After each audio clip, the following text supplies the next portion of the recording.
right, so we're going to get started. Again, welcome. My name is Kiana Frazier, one of the admissions counselors here at St. Elizabeth University. I'm also an alumni. I graduated in 2017. Actually, I have a bachelor's in criminal justice as well as psychology. With me today, we have a student ambassador as well as a representative from our criminal justice department. What's going to happen tonight is I'm going to just go over really quickly our application process and talk a little bit more about the university. Then I'll hand it over to our criminal justice department and they'll talk a little bit more in depth of the program. So I'm going to share my screen. Okay, so St. Elizabeth was actually founded in 1899 as one of the first all-women's colleges in New Jersey. We're now fully co-ed as of 2016, and actually as of this past July, we became a university. We were formerly known as College of St. Elizabeth, but we're now St. Elizabeth University. We still pride ourselves in our mission to be service-oriented as well as serve diverse populations. So we really strive ourselves in our individualized attention. We are a small campus. So the student to faculty ratio is about 11 to 1. So professors will know you by your first name. There's no question about whether you won't have access to them via their office hours or by email. They're here to help you in any way that they can. I definitely can speak from experience.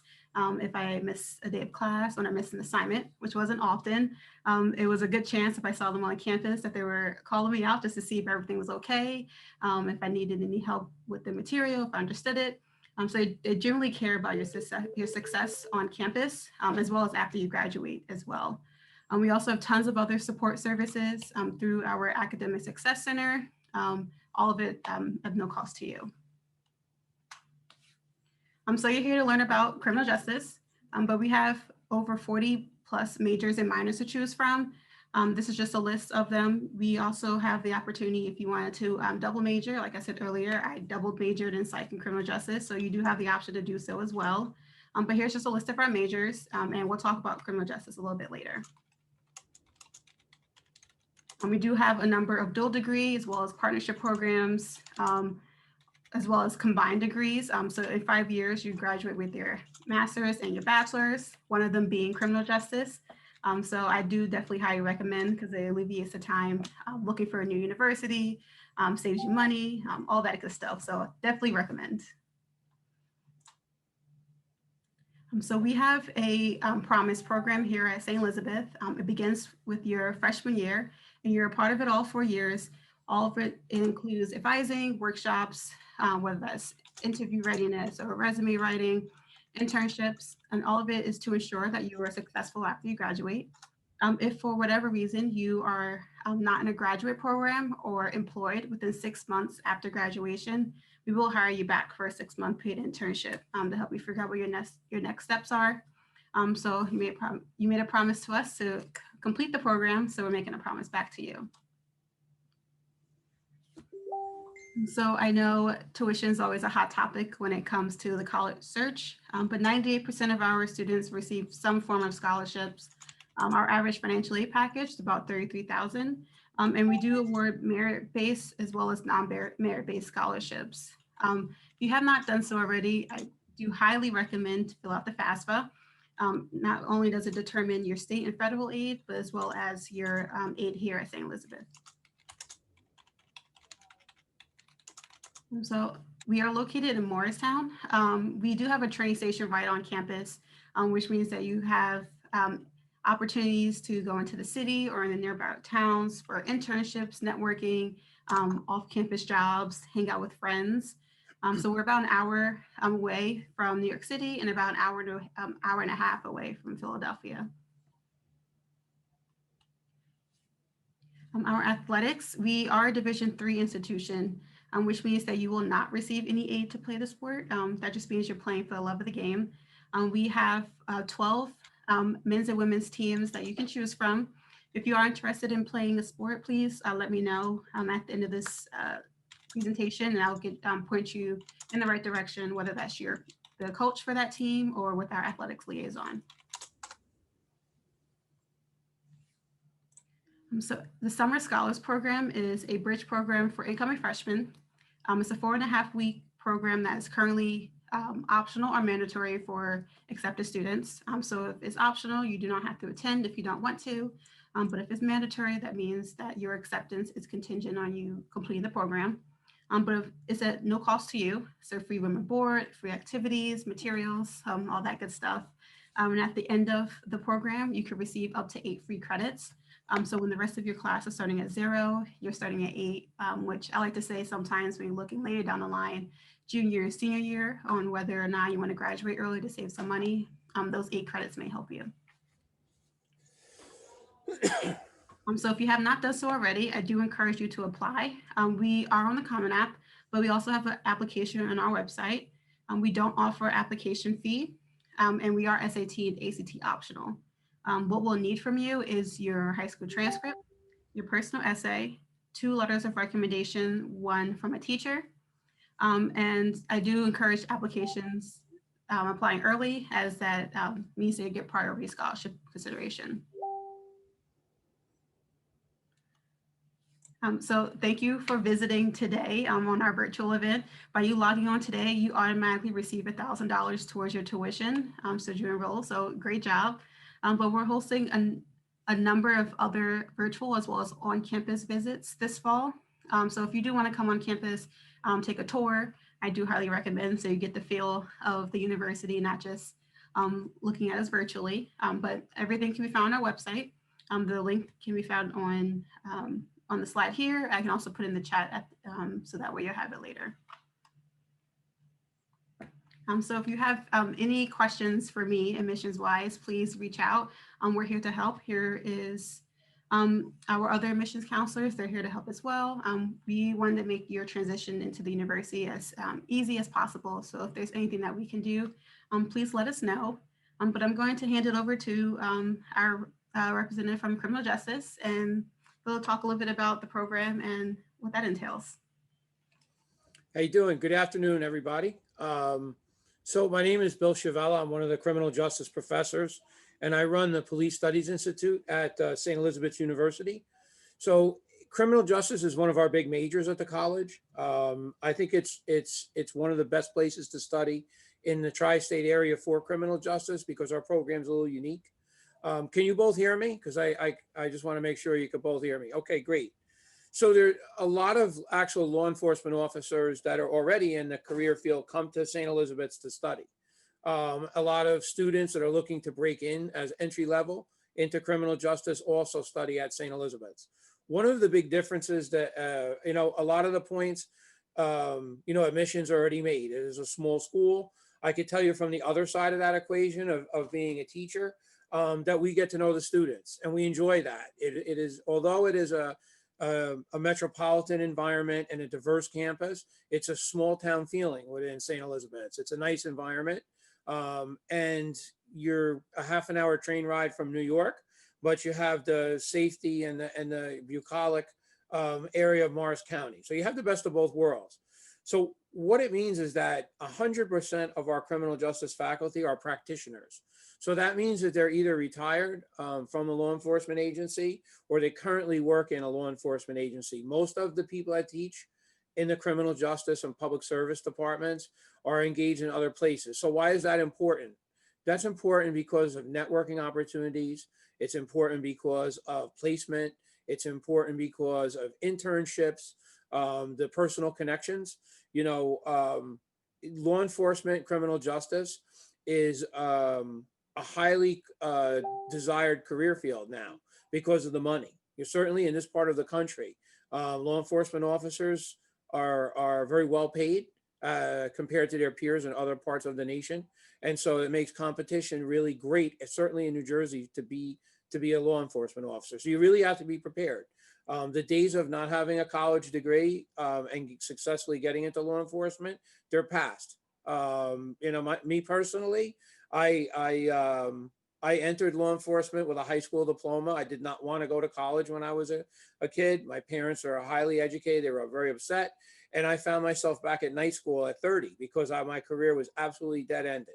And so this is why it's important to do this right now in the very beginning, because those opportunities are even farther and for fewer without a college education. So our program is based around the different aspects, the intro to criminal justice, which is an overview of criminal justice system, whether you're talking about corrections, whether you're talking about probation or parole, the law enforcement investigation end of it. It really wraps around kind of what the entire field is all about. What that gives you an overview of everything you need to know, but it also starts in the beginning to hone you in maybe in a particular direction that interests you and that you think you'll be successful in. And in the 200 level courses, they specialize. The corrections course talks about incarceration, rehabilitation, parole and probation, which are post-incarceration supervision. There's classes in victimology. This semester, I'm teaching a course in victimology, dealing with the science of victims and victim services and how people are victimized. And I'm also teaching a course on women in the criminal justice system, not just law enforcement officers, but women offenders and other things. So one of the other things we talk about why it's important to have a faculty of practitioners. At 5 o'clock, I'm actually hosting a Zoom conference about women in law enforcement. We have students in here in St. Elizabeth's University, as well as 6 other schools that I was able to bring together 8 female law enforcement leaders from as far away as Georgia. They're going to sit on a panel. Those are things that make St. Elizabeth's always on the cutting edge. The Police Studies Institute, last semester, we had students that came and spent the day with law enforcement peers, people learning about community policing, community outreach from all the tri-state area. They got to spend 2 hours face-to-face with the Attorney General of New Jersey. Those are opportunities that don't happen in other places. Some schools that are bigger schools, you're never able to touch the administration. I mean, here at St. Elizabeth's, when you walk around, you're going to know who the vice president of students is on a one-to-one basis, and they're going to know you. So it's a great place to learn. If you have any specific questions, I'll invite you to go ahead and ask now. If you have any questions about our curriculum, our placement for criminal justice. Are you able to just elaborate a little bit on the combined degree program, if at all? Sure. So we have a combined degree, which is both a bachelor's in criminal justice and a master's in justice administration. Why is that good? Well, first of all, to be frank, if you get into law enforcement, you ever want to go through the ladder and you want to be a lieutenant or a captain, you're going to need a master's degree. The master's degree today is what a bachelor's degree was in my generation when I came out. And I think we're going in that direction, not away from that direction. So it's important. Why is our degree, I think, a more practical degree? Number one, the master's degree is online. It's a 30 credit master's degree. It does not require a GRE. And it does not require a thesis. Those are big things when you look at other colleges, not because of the learning. The learning is actually superior because of the way the courses are constructed, but because the more time that you spend in credit hours, the more money you have to spend. The other thing is several of the courses that you take, if you come on board in a combined degree, there are some classes, and I'm not exactly sure how many, I think it's 2 or 3, but I could certainly get you the more accurate information. 2 or 3 of those classes count twice. Where you're taking them, they count towards both degrees. That saves you money because the one thing is, in times are tight and that does save you money. St. Elizabeth's is economical. It's an economical place to study because you have innovative programs like that. Thanks. One more question. Because in case Frank or George have these questions, what are some types of internships that they can get into? Being a criminal justice major? There's a lot of internships from a municipal local police department in the area to the prosecutor's office. When I was in a former life, I was the chief of the prosecutor's office in Morris County. We routinely had interns from St. Elizabeth's in the office, federal agencies, social service agencies, because criminal justice is not just police, the probation service, the courts, Superior Court, there's a lot of opportunities. And again, we work very hard from the criminal justice department. Dr. Jim Ford, he's a boss, he runs the department. But one thing he puts a great emphasis on with us is to develop relationships, networks, so that our St. Elizabeth students have access to things that other colleges don't. Awesome, thank you. I'm going to have our student ambassador introduce himself. Tell us a little bit what year he is, his major, and then also if you can tell me why you chose to be a criminal justice major. Hello, everyone. My name is Devontae Richardson. I am a third year student at St. Elizabeth University. Uh, I'm from North New Jersey. I'm a dual major in business administration and criminal justice with a minor in history, I want to say. And I chose St. Elizabeth University because at the time I didn't really know too much about college, and I'm also a first generation student. And I wanted to get as much help as I possibly could. And St. Elizabeth did that for me because they're all not not even know that they're just a small community. It is that it's also I also feel like it's close to home as well. And as a first generation student, you don't get much support because you're the first one in your family to go through things like this. So they can't really relate or help you much on it. And that's why I chose St. Elizabeth because I'm not the only first generation student there. And the staff or faculty, they're really good with helping students. And I like it here. Awesome. So you mentioned that you are double major in criminal justice and business. Can you tell me why you chose those majors? I chose those majors because before entering college, I had contingency plans, I want to say, because as a kid I had dreams to be a cardiothoracic surgeon, but as you know, all dreams don't work out. So that's why you always need a plan B and a plan C and a plan D. And those were my plan C's and D's. And so that's what I'm doing now. I aim to be I'm doing both because I don't know which one I will like yet, but when I do get the chance to go into the field, the business degree will play a part in me getting like an office job or something similar to that. And the criminal justice degree will be for because I see myself as either being a lawyer or a detective, but whichever one comes first. Awesome. What advice do you have to um, any of the prospective students looking to major in criminal justice? Um, all I really want to say is don't be worried about if the major is gonna fit you or not because you're gonna change your major a couple times. So just like try to dip your toe into the water and see if you like it or not, and if it's really what you want to do. Because even though you do have a lot of time, you don't really have that much time. Awesome. Me personally, I chose to be a criminal justice major because I was looking to go into juvenile justice. So I was interested in the younger offenders and what led them to be who they are. So that's one of the reasons that I not only did criminal justice, but also doubled in psychology. I think you were able to, because of the curriculum that you have set for criminal justice. I think you're also able to double major should you wish. So I do highly recommend. Um, and for me, I think if any of you guys are looking to be a criminal justice major, I definitely reach out if you have any questions. Professor Savella said earlier, the faculty really are here to help you figure out what paths you want to go into, whether that's internships, because they have that experience in the field. So definitely ask questions, reach out to them, and they're here to help even after you graduate, which is a plus of being at a small school. You're still able to have connections with them, and they can still help you figure out whether you went into, say, juvenile justice, now you want to go right into corrections. They can help you figure out some people that they can put you in the right direction to. And we can log off. Good luck. I look forward to seeing you on campus.